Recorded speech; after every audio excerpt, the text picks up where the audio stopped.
necessary for you to understand today's topic, that it's the protocol scope.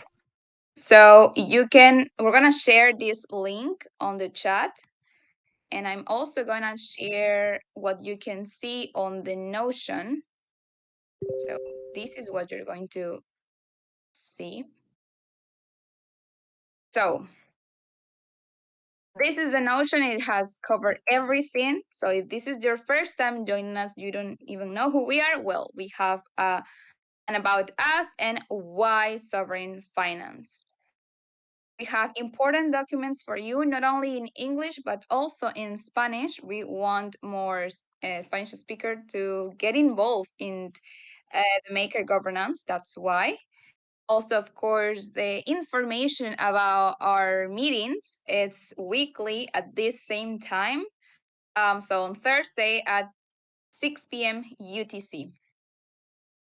What else can you find on this Notion? Well, there are all the links to every meeting. We have even the recordings for our first meeting, in which we talked about the end games phases, the 5 phases of the end game. Our second meeting, in which we talked about the governance scope.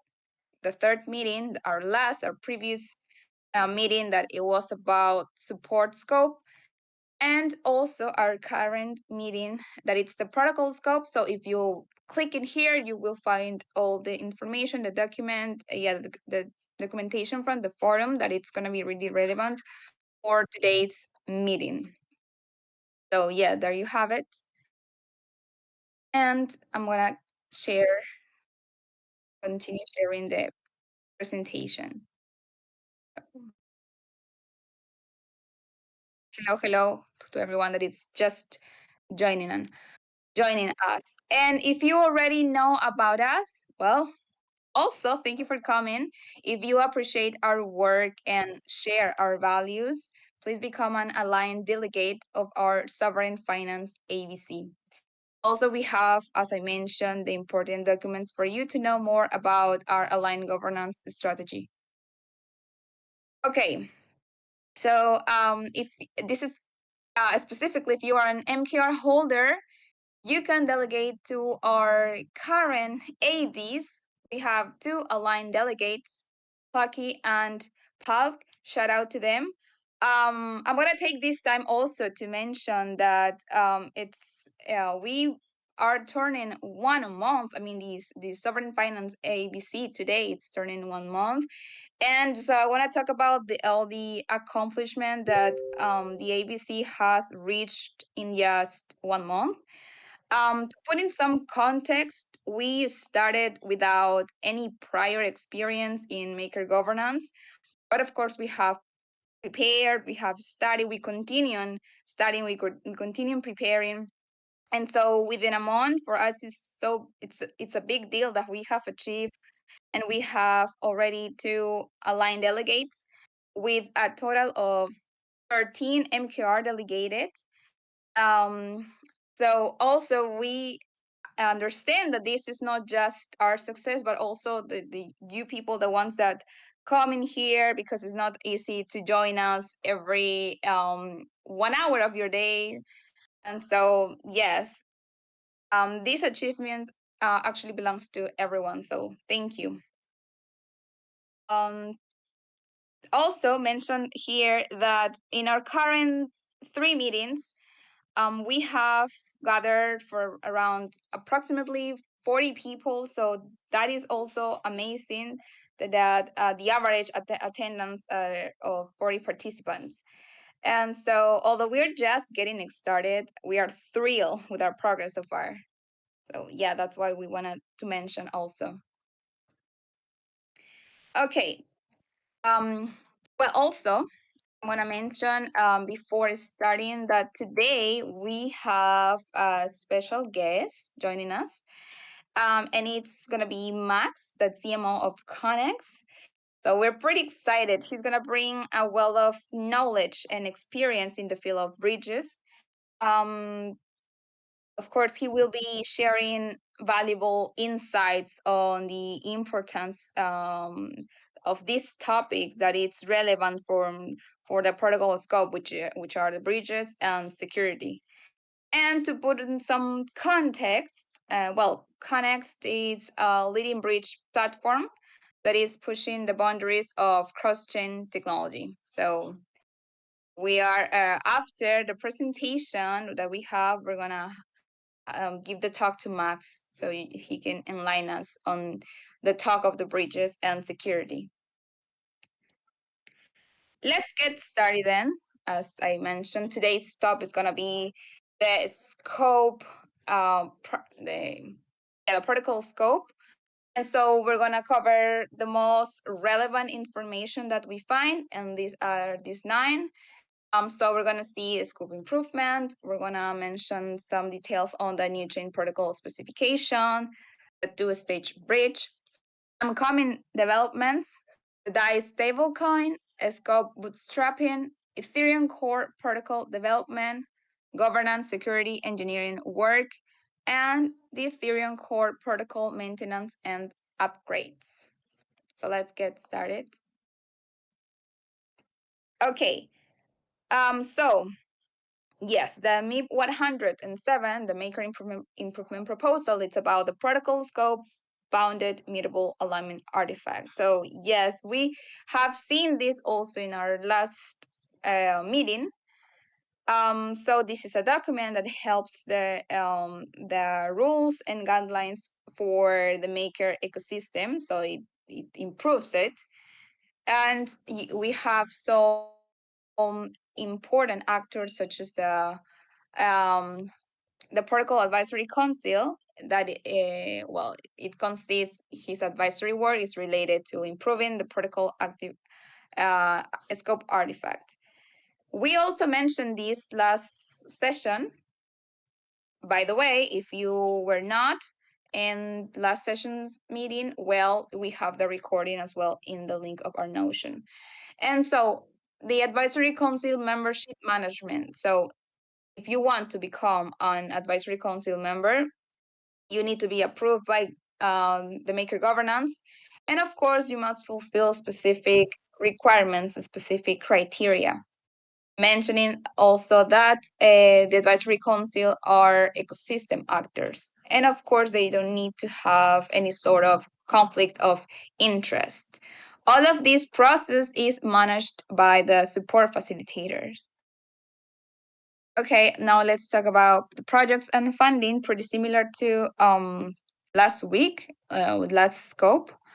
Advisory council paid on a project basis, and support facilitators have a budget for advisory council projects. Now, also to mention here that the DAO toolkit integration, which is very similar from last week, we also have a separate slide to have or provide some further information into this. So in overview, this toolkit integration provides a comprehensive view of smart contracts, code, and other technical items. And it's integrating a development of methods to integrate scope into the DAO toolkit.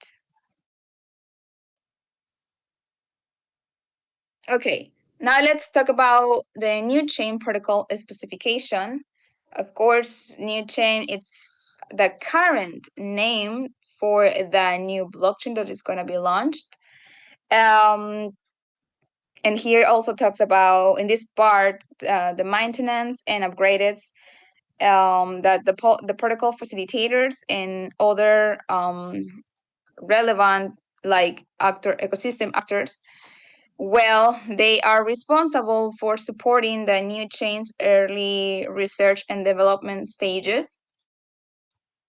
Also, there is budget available specifically for this project, for the new chain project, and it's managed through a governance pool and executive vote. There are 2 types of budgets: the immediate budget and the relative budget. The relative budget depends on the income generation of the Maker protocol. And budget details, this is the current amount of DAI And the relative budget has 9 million die unlocks as die is burned in the smart burn engine. So, in simple terms, the new chain project has already a budget to immediately support, and some of the budget it's you have it available already, while the rest depends on certain criteria, certain conditions, and protocol facilitators and ecosystem actors are the one that are that should support the research and development of specific modules related to the new change. For example, like governance and tokenomics. Okay, let's move on to the two-stage bridge. Okay, so multi-chain engineering budget. This is also controlled by the protocol facilitators, and it's gonna be used for necessary work for multi-chain engineering. Budget flexibility. So before they launch the new chain, the budget can be used for bootstrapping other technologies. And this is the current budget amount per year through a DS-based stream, and it's expiring in May 2024. So there is already a budget allocated for the development of the two-stage bridge and other aspects as well of the multi-chain engineering. And of course, the budget is paid out to those that are involved in the development process, and it will eventually be replaced by a permanent budget. Okay. Upcoming developments. The protocol facilitators and all relevant ecosystem actors must use their resources to support the early stages of research and development. So this is happen in new chain, in the native governance and neural economics models of new chain. The two-stage bridge system, developer tools and support, new chain hold and restart procedures, new chain client diversity. So yes, they are the ones, both the protocol facilitators and the ecosystem actors, they're gonna use their resources in order to like support the early stages of all this. Okay, the DAI stablecoin. DAI, and by the way, you can, if you have some comment, you can let it on the chat, and our team is gonna reply as fast as they can. Or you would like to add something, you can also do it. We have some proposals of all these. For us, it should be added or have some modifications. After the presentation of the scope, we're gonna mention the proposals that we have. But while I am talking, you can also add some details, comments that you have, feedback, it's very welcomed. So, okay. Well, DAI and new stable development. The protocols facilitators must oversee to prevent and development inconsistent with the ATL 4.S permissionlessness and accessibility requirement. So this is of course in on phase one of the end game. We have a talk about the end game on our first meeting. You can also watch it because it has been recorded and it's on the link of the Notion. And the new stable launch, of course, it's launched one-on-one unlimited wrapping from DAI to new stable, and this must be possible. Recovery system development. This vote is in progress. Facilitate mechanism for retrieving stack, burn DAI, and new stable. Okay, now let's talk about the scope bootstrapping. There are some modifications, like certain articles have been adjusted to override their Atlas requirements before new chains launch. Also, new articles have been included to aid the bootstrap progress, and there are some concerns relevant that is essential aspects covered by these articles must be transferred to other parts of the scope artifacts pre-new chain launch. There are not much details into this, so yeah, we are kind of like need more information into this part of the scope. Okay, moving on to the Ethereum core protocol development. So before a new chain is launched, they need to make sure that the Ethereum core protocol is ready. Because it's like building a strong foundation before you can start building something bigger. So that's why it needs to be prepared for the new chain launch. There are some prerequisite features. It should be created one-on-one DAI to new stable wrapped, 1 to 1200 MKR to NewGov token wrap, a smart bird engine for new stable NewGov token pair, and subDAO, which is proxies, the SBS allocation, and farms for farming subDAO and NewGov token. Well, here we're talking about the subDAO launch, which is on phase 2, and we have also going to cover in here. And Lockstake engine, develop Ethereum core Sagittarius Lockstake engine. So to put into some context, the Ethereum core Sagittarius Lockstake engine, well, this is a system, and this system will motivate NewGov token holders to participate in governance. So it will accomplish this by locking their NewGov tokens and delegating their voting power to a governance aligned strategy that is going to be maintained by the AVC.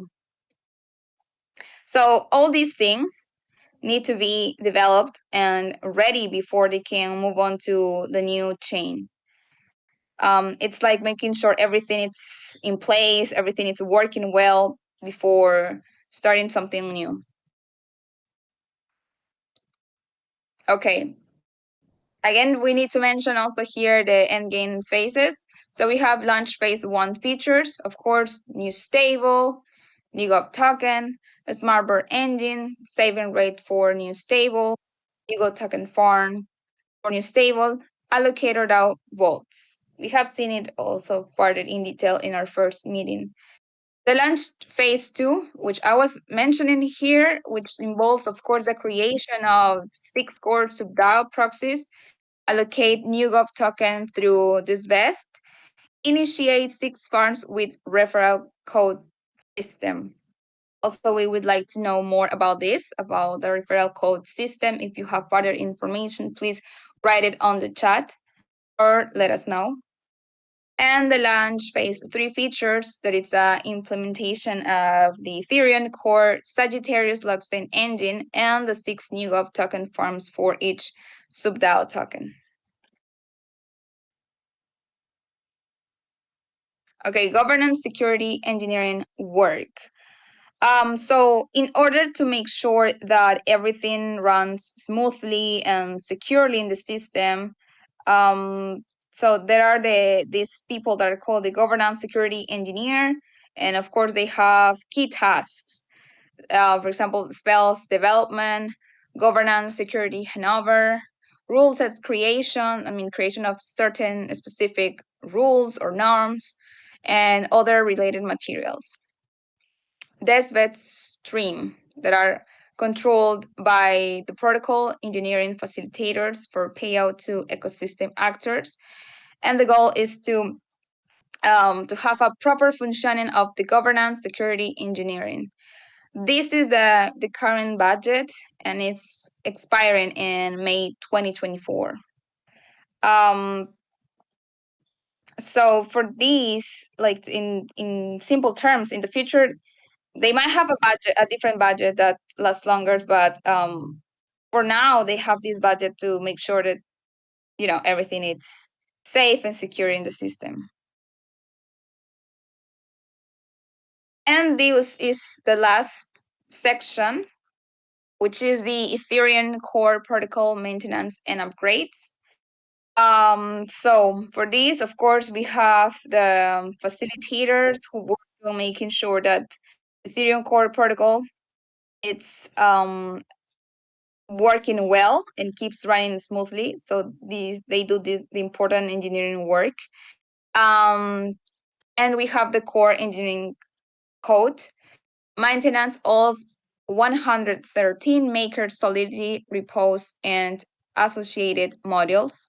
We have some tasks like integration updates, keepers, infrastructure updates, updating to layer 1 and EIP changes, gas optimization and opportunities.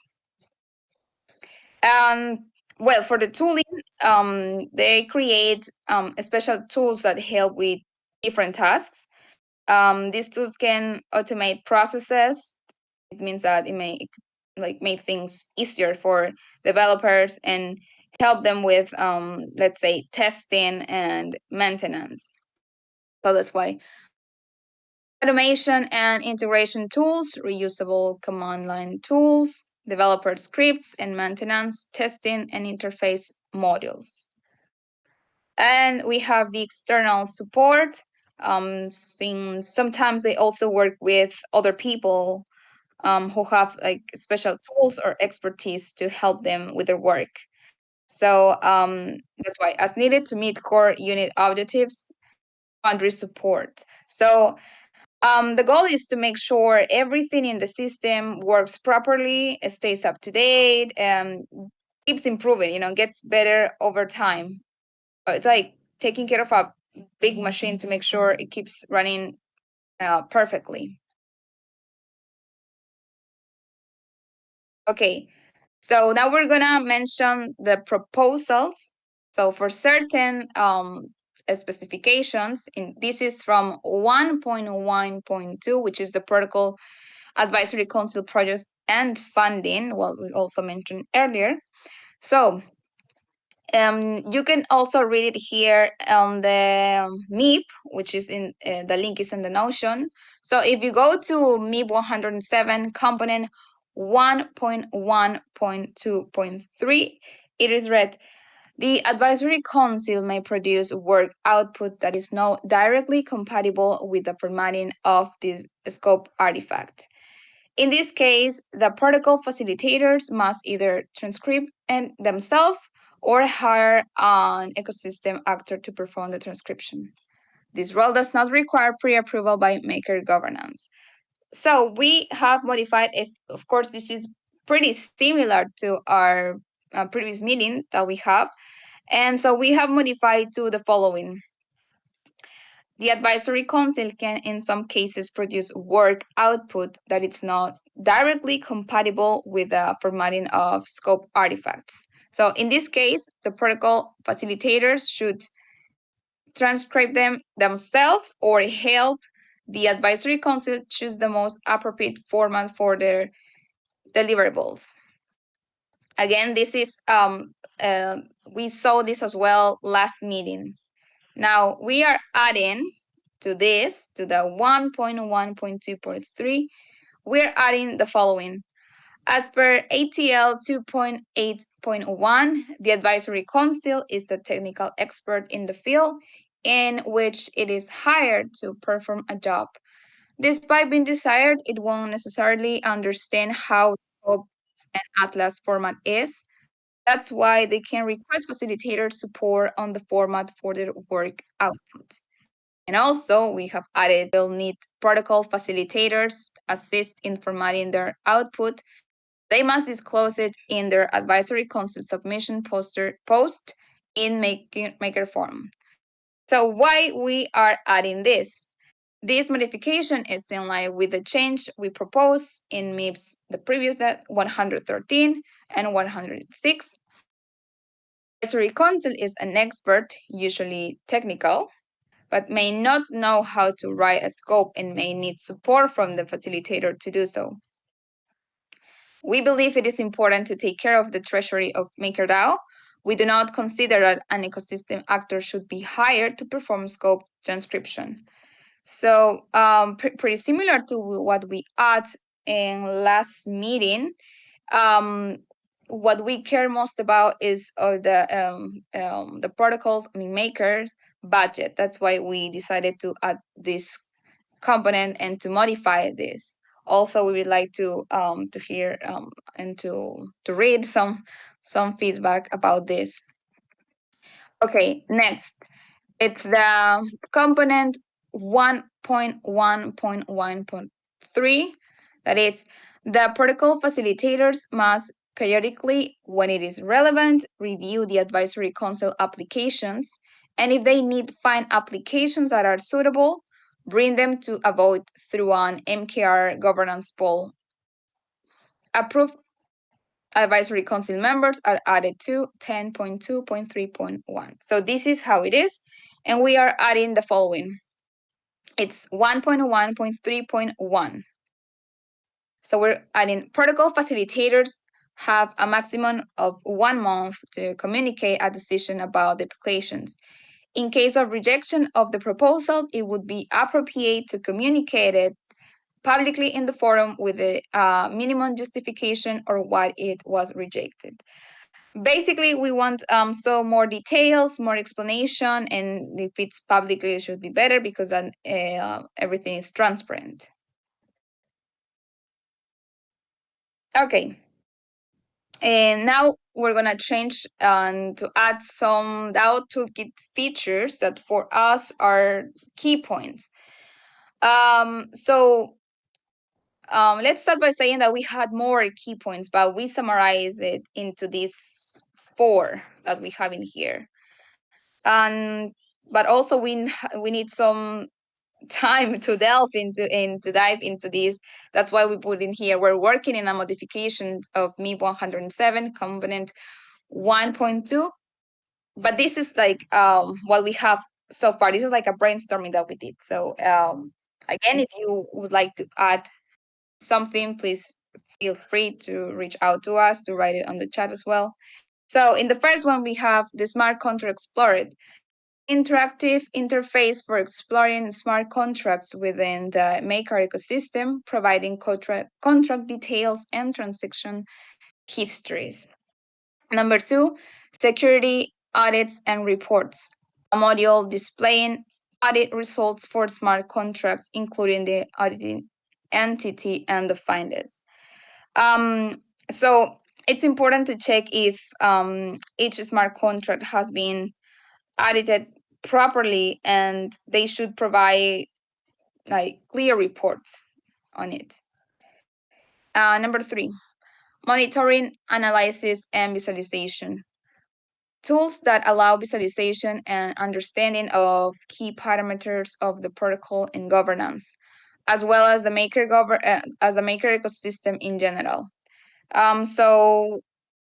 Okay, in number 3, we need tools that make it easy to see and understand relevant information. For example, like the main settings and discussions keeping in one place. And it would be also helpful to have a way to track the activity of active users. Also, keep in mind that there are currently several measurement tools available. We are currently studying them.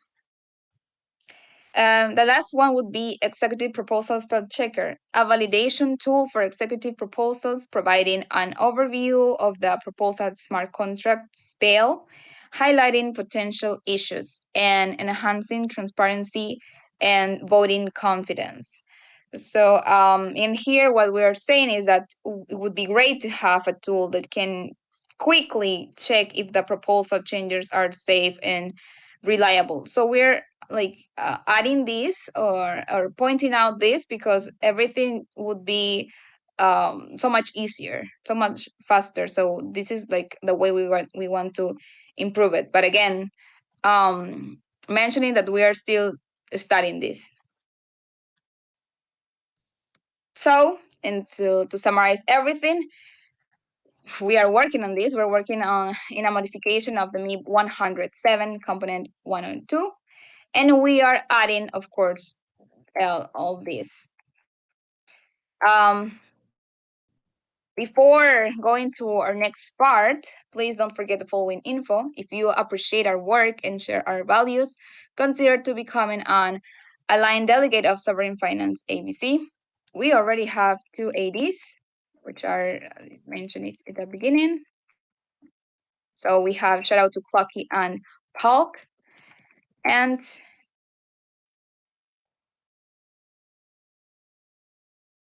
there we go. If you are a Maker holder, of course, please delegate to them. In our next meeting, we will discuss about the stability scope. We already have a special guest for that as well. And yeah, you need to join us to see who it is. And so that will be this part. But as I mentioned at the beginning of the meeting, we have a guest. So let me check if. Okay, yes. So I'm going to stop presenting since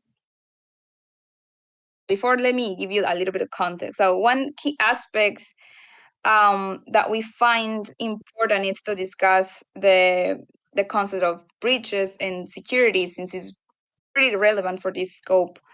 And that's why we have invited Max, the CMO, of Connect. To put it some context, Connect is a leading bridge platform that is pushing the boundaries of cross-chain technology. And for us, they are at the forefront of innovation in this area and making remarkable strides. And that's the reason why we are excited to have them here to enlighten us on the topics of breach. So I'm going to stop sharing these.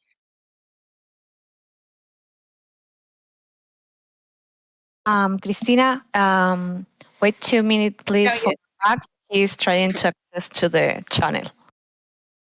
Awesome. I think that people are pretty active, so I try to read some things in here on the chat. But again, then I'm gonna continue sharing what the proposals that we have, since especially in the part that we have been most trouble, and we would like some feedback. So just a minute. Oh no, this one. So this, we really, until last minute, we've been trying to figure out this part and adding some improvements, which is the reason why we're here. And so while we wait for Max, please leave some feedback about this. What do you think?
Max is here. So, Max, if you want to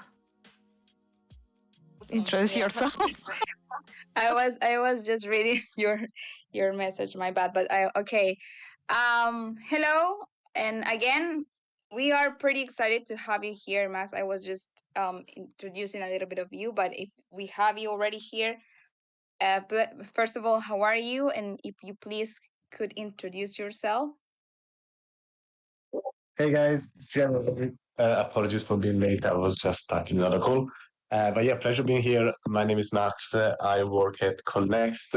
We are an interoperability protocol that was born in 2017. So we are from a couple of bear markets back in the days. We are a protocol that tries to help Ethereum to scale by connecting the different scalability solutions that exist today and will exist in the future in the most secure way. Super excited to be here. I lead the marketing efforts at Connext and take care of most of the activities in the ecosystem side related to growth and partnerships. And yeah, super happy to be here with you. Big fan of MakerDAO. Thank you. Thank you again for being here. Yes, as I was mentioning before, for us, I mean, we consider that Connects it's the front, of innovation in this area and making remarkable strides. So we want to learn from you about bridges and security. Um, do you happen to have slides for this talk, or would you rather me asking you questions? I have 4 slides, if that can help. It's basically, I've taken another presentation and I tried to simplify that for this chat. I guess if the point is Perfect. talking about bridges and how they work, I'd be happy to go through them. Um, Mm-hmm. so the Yeah, go ahead, please. We are here to learn from you. So, Esther, please sharing your slides, and even if you don't, if we feel like we, or there are some other questions, I will ask you. It's okay. Yes, fantastic. So a second, share my screen.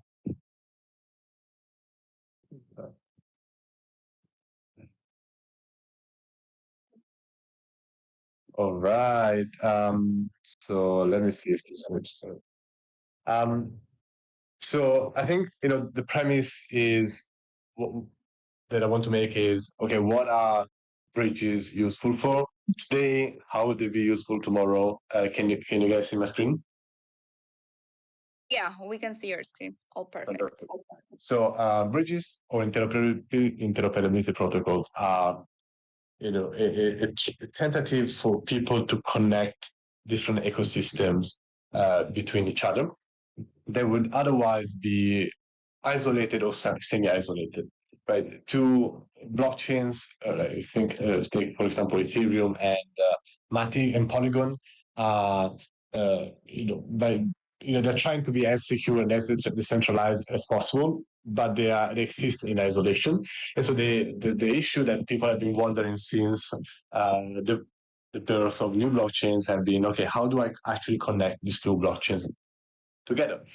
And the same thing happens when you have layer twos or layer threes have been born on top of existing blockchains, right? You create these fragmented liquidities, fragmented ecosystems that are secure by itself, but they're hard to connect with each other.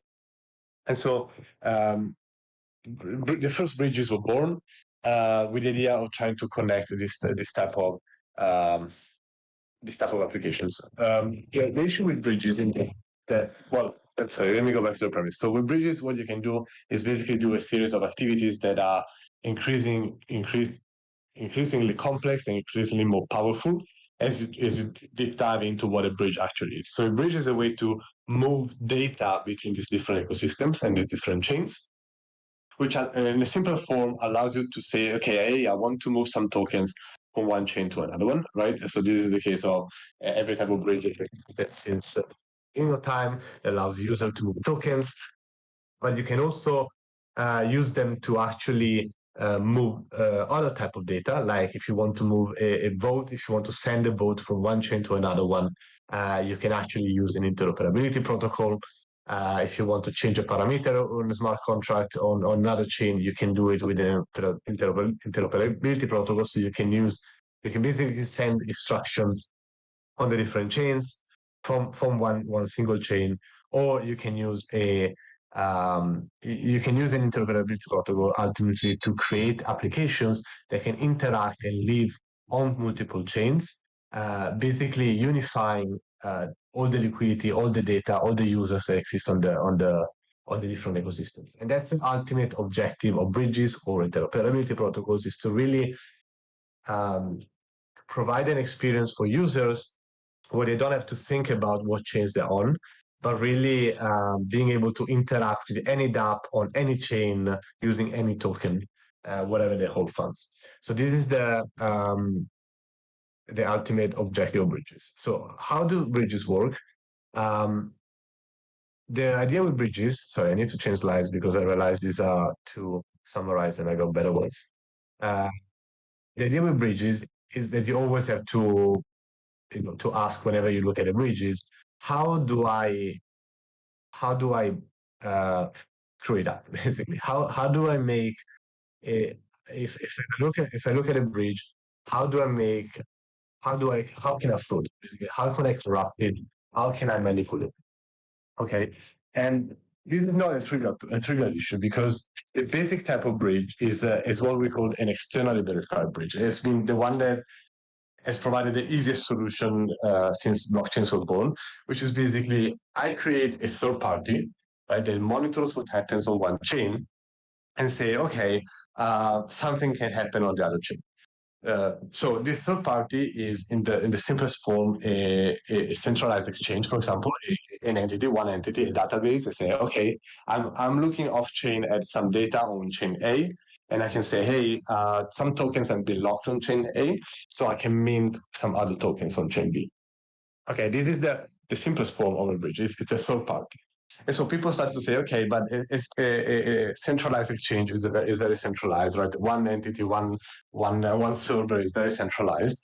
Let me try to decentralize that a little bit. And so they created a multisig, okay? But a multisig, of course, they have other issues, because right, you're still relying on a limited number of people. These people can be hacked. These people can be bribed. Right, you're moving the bar just a little bit further. And so people said, okay, I can then create a validator set, for example, or I can use an oracle, for example.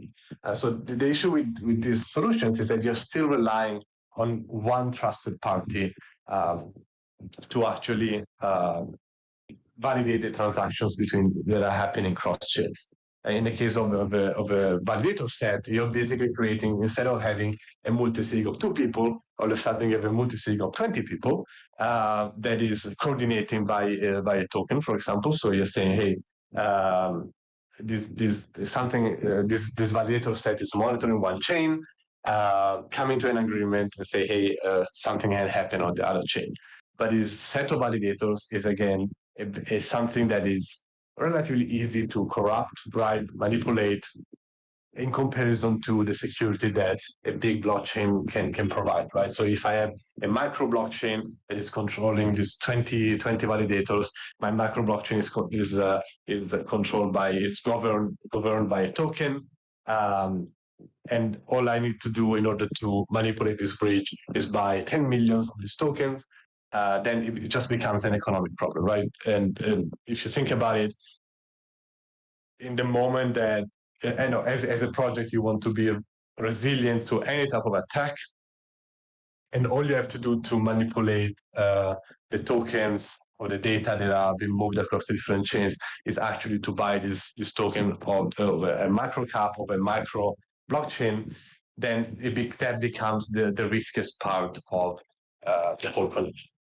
So externally verified bridges are the systems that basically rely on the third party, and the third party becomes the critical element to hack or manipulate, where all the attacks will be focused on. So it's important, like, to reduce the reliance of this type of bridges, because they are not as trust minimized as the chains that they're trying to connect. And so you're making, you're reducing the trust assumptions. Also, you're increasing the trust assumptions, you're increasing the risk by using externally verified bridges.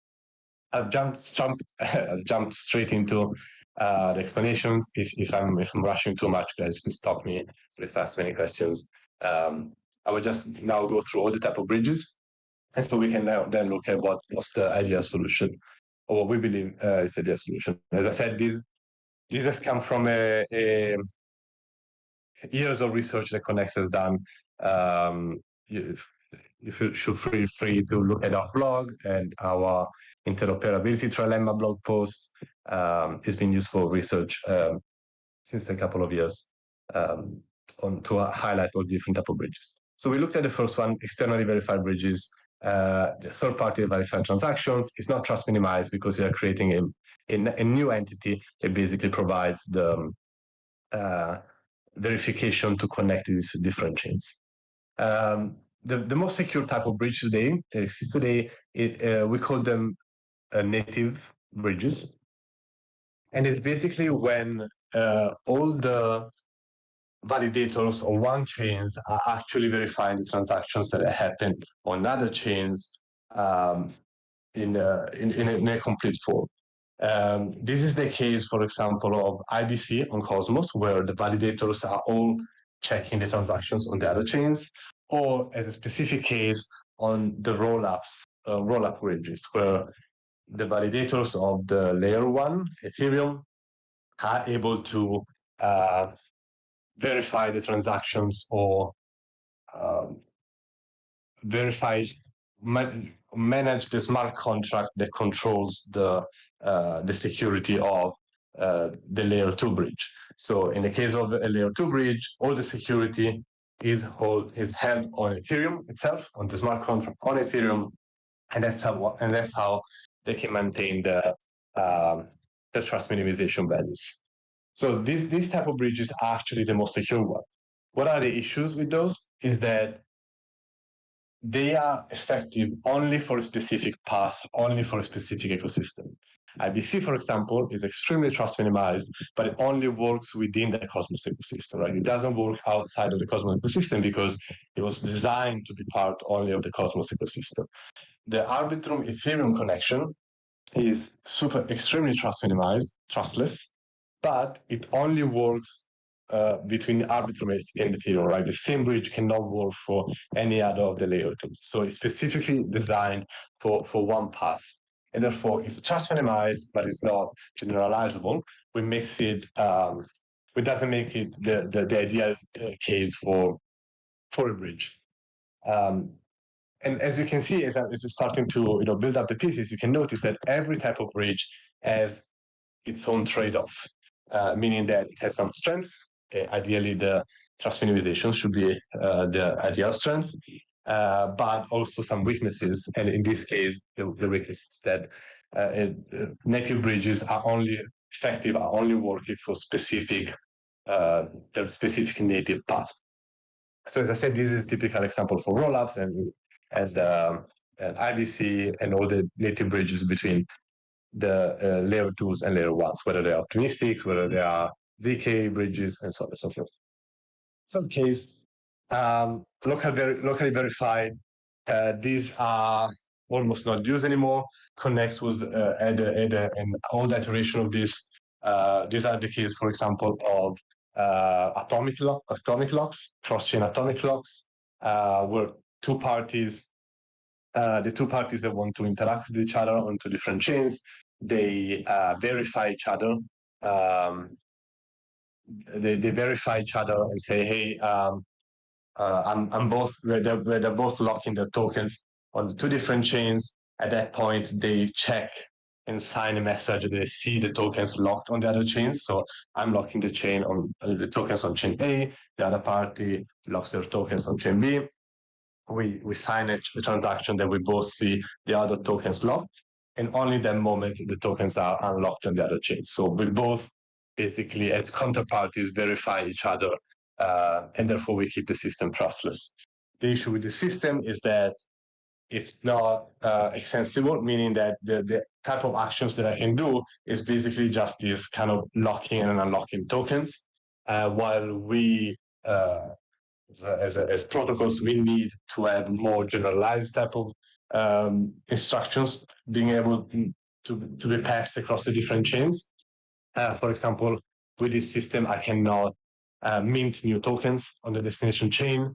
I cannot pass a vote because the other party needs to be able to, right? The other party is only able to unlock this type of the tokens that they previously locked. And so this is the limit. This is the trustless system, but it's also a limitation of, it's also limited by the type of activities that can be done with this type of bridge. AKA, I cannot actually move tokens. I can only lock the ones that are already existing on the destination chain. Oh, did this something happen here? Let me see. Oh.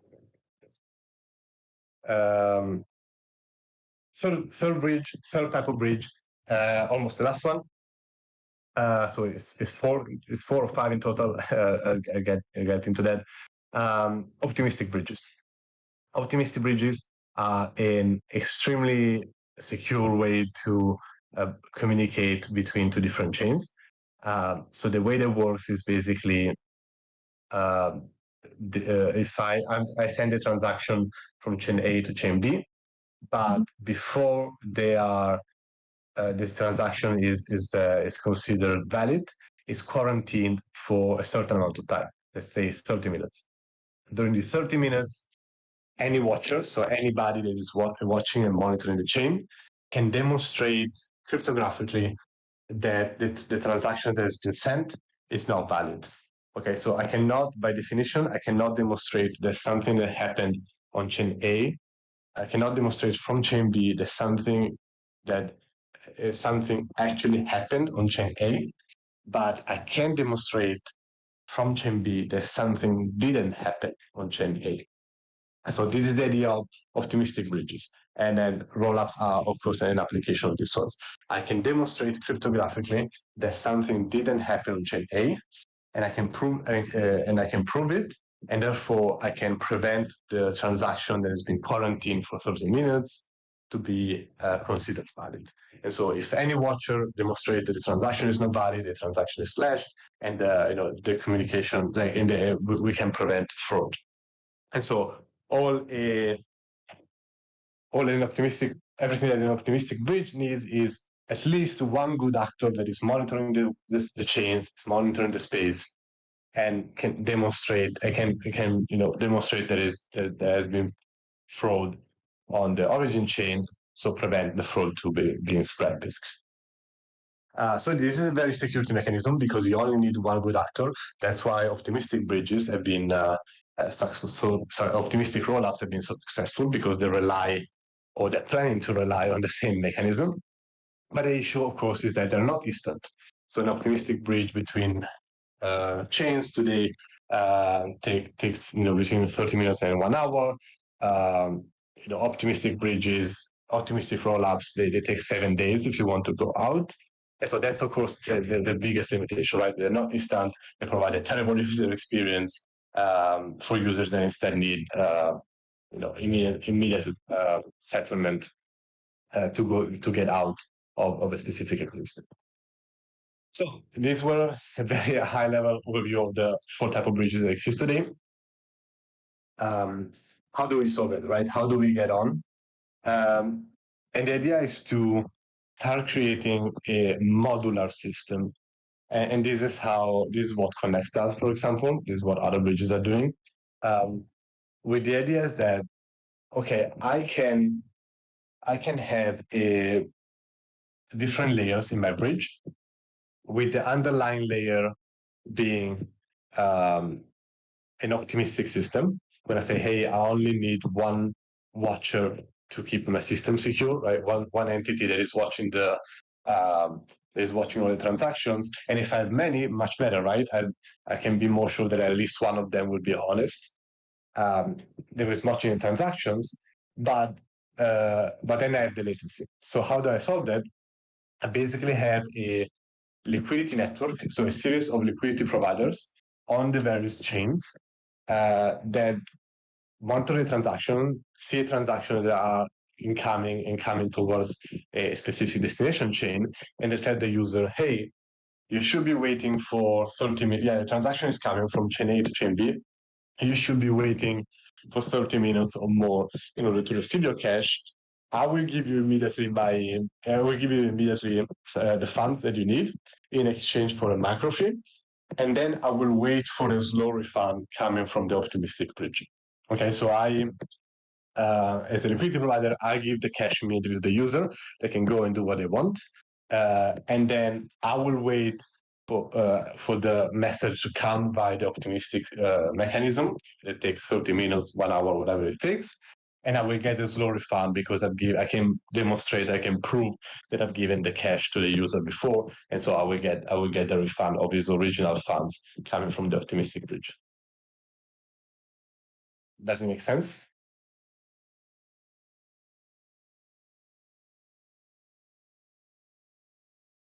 I hope is a yes.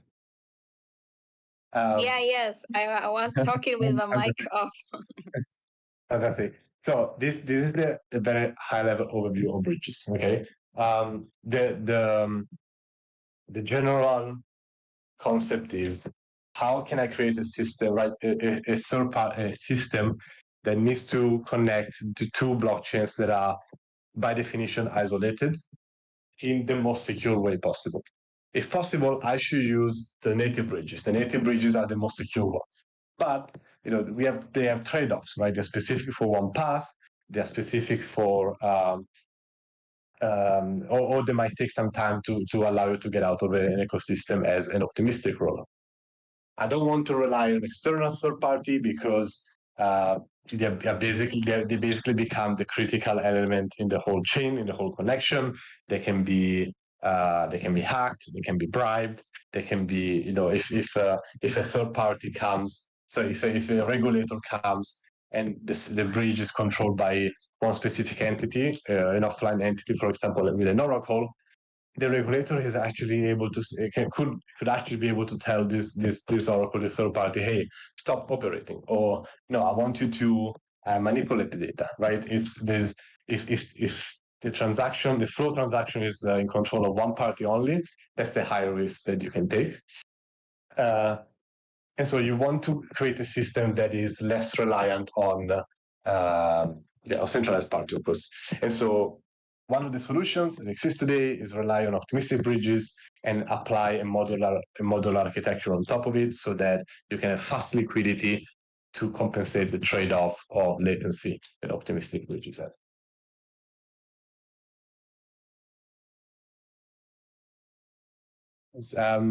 Is there any questions or any other topics that you wanted me to cover?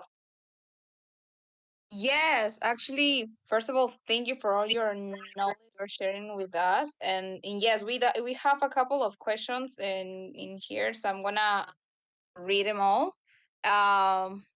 Also, hold on, in the chat. Yes, Paper Imperial wrote about and put a link of an article that we were just reading yesterday. And yes, this is pretty relevant about Uniswap Foundation publishing their assessment of Six Bridge.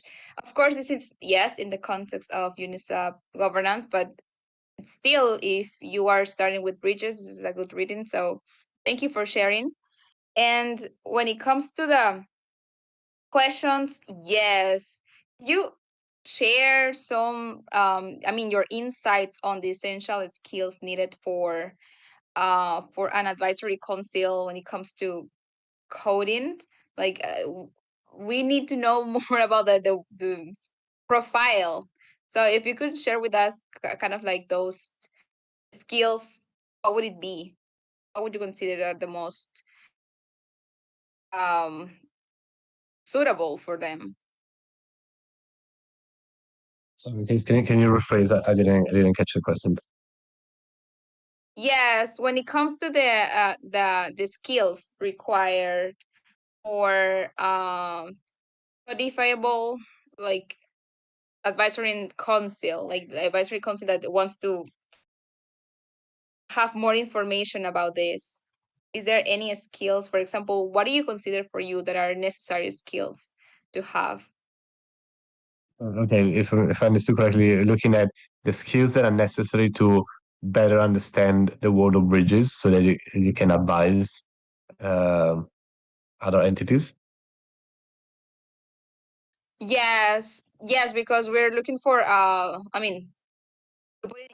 we have this role for the advisory council, and since when they need to be like expertise in certain topics.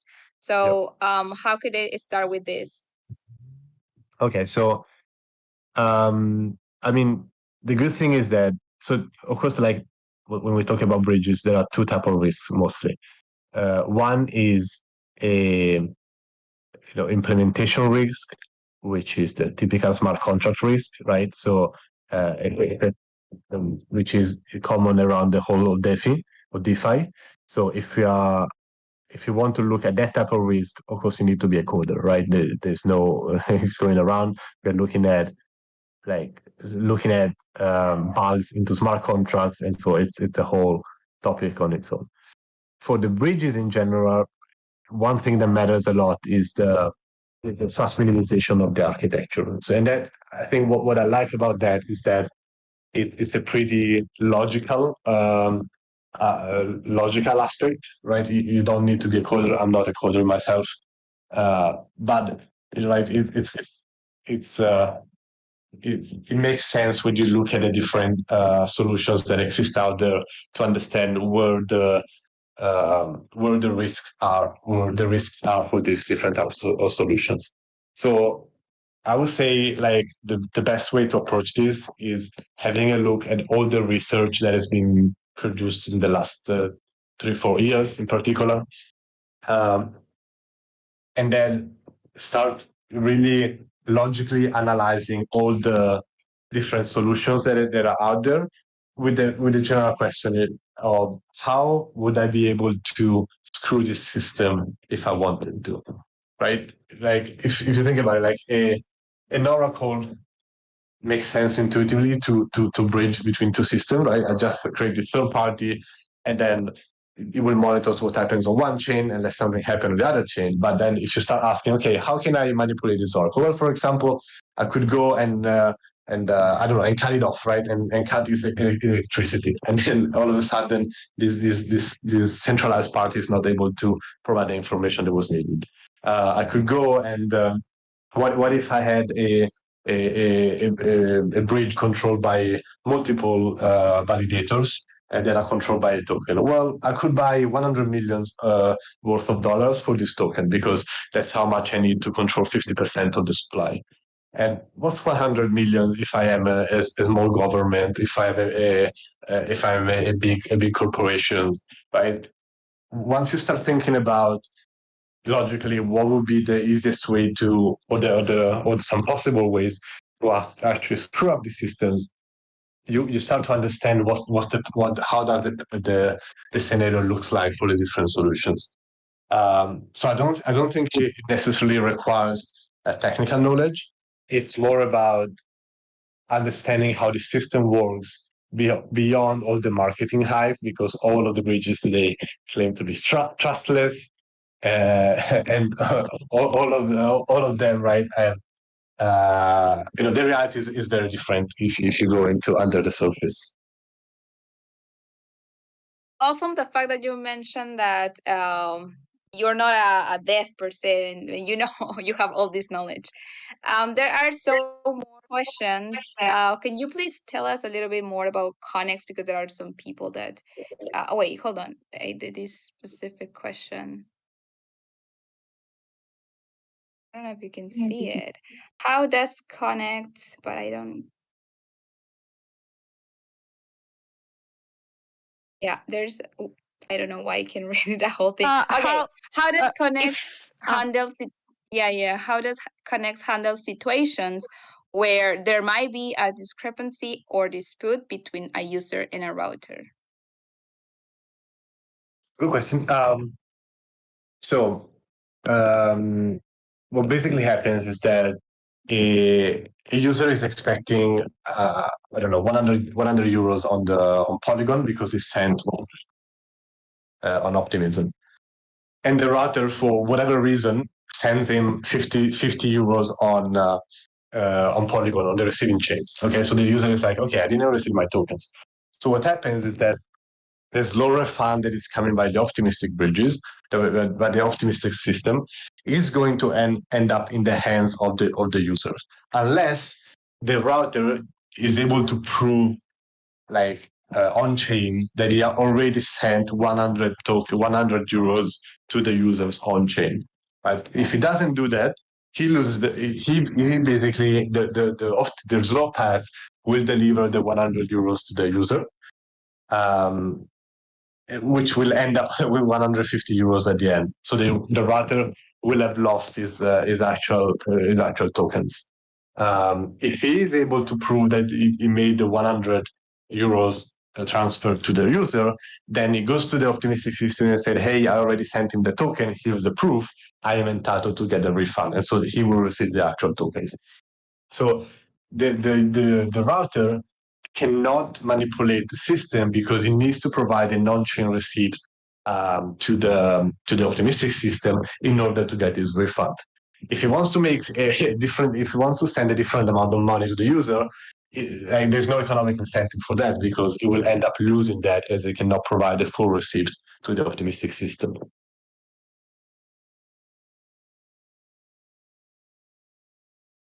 Awesome. There is one more It's more question. complex. I will, I'm happy to link to a few documents. I'm trying to simplify it, of course, for the sake of time and for the sake of simplicity.